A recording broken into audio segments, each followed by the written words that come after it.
Whether you've been in crypto for a long time, or you're just getting started, or maybe you're not even in crypto yet, you're probably hearing a lot about NFTs. What the heck is an NFT and why does it matter? So NFT stands for non-fungible token, and basically what it is, it's intangible property that you can go ahead and keep forever on a blockchain. And once this piece of property is placed onto the blockchain, it is there forever because blockchain technology is immutable. And a lot of people currently aren't really excited about NFTs because they think they're scams and because they think a lot of people are going to lose a lot of money, which is a very, very reasonable opinion. However, on today's show, we're going to talk about why NFTs are here to stay. And there's a couple news stories that we are going to use to prove this argument. Stay tuned as we dive down some NFT rabbit holes with the top crypto news stories. Welcome back to the O Show, everything crypto every day. Thank you so much for coming back and hanging out with me. If you like what I'm doing here, make sure to smash that like button and hit subscribe and set alerts as I drop the top crypto stories daily, Bitcoin market updates, and I talk about some of your favorite cryptocurrency projects, including NFTs. Let's get into it.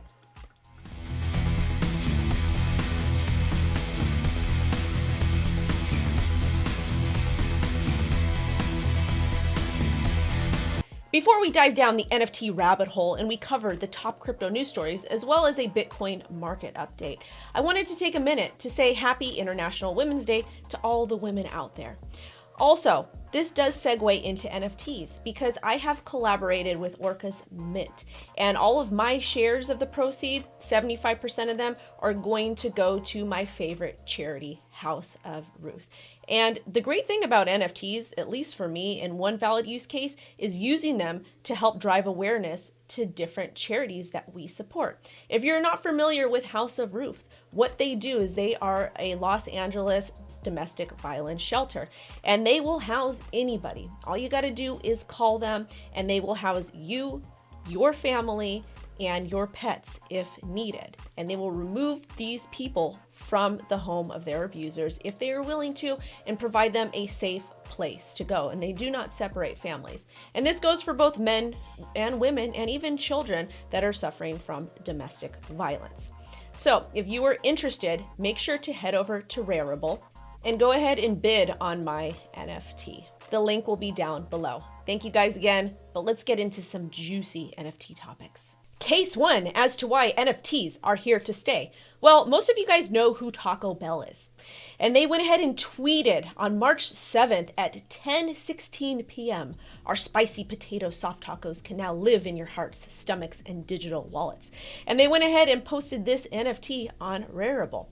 So let's talk about this and dissect it a little bit. First and foremost, everybody knows who Taco Bell is. Everybody.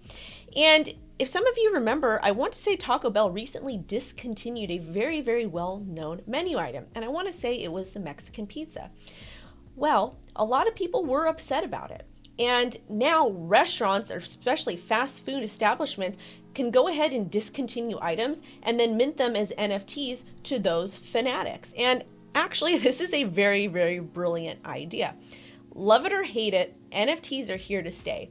And if you guys want to go ahead and dive into the psychology of collectors and how they have emotional attachments to things, this is a great example of how to do so, because we all have different things that we are emotionally attached to, and Taco Bell is nailing it here. This next point about NFTs is important. So Gary Vaynerchuk, I probably butchered his name, tweeted, "Nobody under 18 is confused by NFTs. Most people over 38 are very confused by NFTs. I'll take those odds. This next decade will be fun." So I've got a little bit of a bone to pick with Gary. And Gary, if you do happen to see this, would love to have you come on and speak to you about this. I think that we are not paying attention to the capabilities of NFTs. So I replied to Gary here, appeal to each individual person's interest or how it can improve their quality of life. I do this when I'm talking about Bitcoin or cryptocurrency to no coiners. And the reason why is everybody has different goals, passions, and objectives. And it's not about you. When you're talking to somebody about the importance of Bitcoin, cryptocurrency, or NFTs, appeal to them. I then went on to say 38 plus, as far as age goes, probably is a homeowner with a family. I know I am. Talk to them about putting their property on the blockchain as an NFT and how it would be easy to transfer ownership to their kids one day. So as you know, if you want to go ahead and leave an asset to your children, you have to go through generally an attorney or somebody to write an estate, really depending on what state in the United States you're in. And other countries do things differently.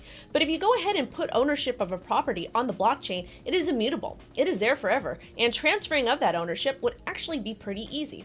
So again, there's a lot of arguments to different aspects of NFTs, and of course it is important to pay attention to all of them, but realistically, let's talk about real use cases. And to me, this is a great use case because once you transfer that ownership to the blockchain, it is there forever. Then you can go ahead and transfer that to your kids or whoever you want to own different assets that you own, including tangible assets like property. Now that we've talked about some great use cases for NFTs like charity and putting your home or property on the blockchain as an NFT, let's talk about a negative response to NFTs. So Preston Bryan is an absolutely amazing attorney. I follow him on Twitter and I really enjoy following different attorneys on Twitter because realistically, they're the experts in the space. So he put a tweet out in response to Jack's new program, Cent, which allows you to monetize on your tweets and essentially own them or buy them from people. Paying $1 million for a tweet is like paying $1 million for a ship in EVE Online. It may look cool, but ultimately you're still renting someone else's IP on someone else's servers, and without those servers, you don't have squat. So in this particular case, when buying a tweet and utilizing it as an NFT, I agree with Preston a lot. The reason why, it's not your server and it's not your IP. And if this server goes down, if you buy somebody's tweet on Twitter and the server goes down, what do you really own? It's pretty much gone. You own the image of it, but realistically you can kind of screen cap it. So in this argument, I do believe that Preston is right. However, when the argument comes to putting actual art on the blockchain, to raising money for charity on the blockchain, or Taco Bell putting an NFT of a discontinued menu item or very popular menu item, I think that is a valid use case. At this time in the show, before we talk about why I think that Bitcoin bull market is just getting started, I want to go ahead and dedicate this segment to Wendy's white paper, which is my free newsletter that goes out 3 times a week. So Jason Nelson, Dragon Wolf Tech, put out an amazing article, The Complete Beginner's Guide to Setting Up a Ledger Nano S hardware wallet. Most of us know how to do that. However, some of you may not, and that's okay, and it is a little bit scary. And in this article here, Jason walks you through exactly how to set up a Ledger Nano S hardware wallet. And if you guys are on Voyager and you want to go ahead and remove your Bitcoin or other cryptocurrencies that are supported by Ledger and hold them safely onto your Ledger Nano S, this article is for you. The link is going to be down below to sign up. Larry Cermak, who's also a very well-known attorney in the crypto space, put out this thread talking about web traffic and other aspects regarding the bull market and crypto and why he thinks we may not be necessarily at peak yet. The most important tweet that stood out to me was this one. Web traffic of crypto exchanges reached 432 million in February, which is still 20% lower than in January of 2018.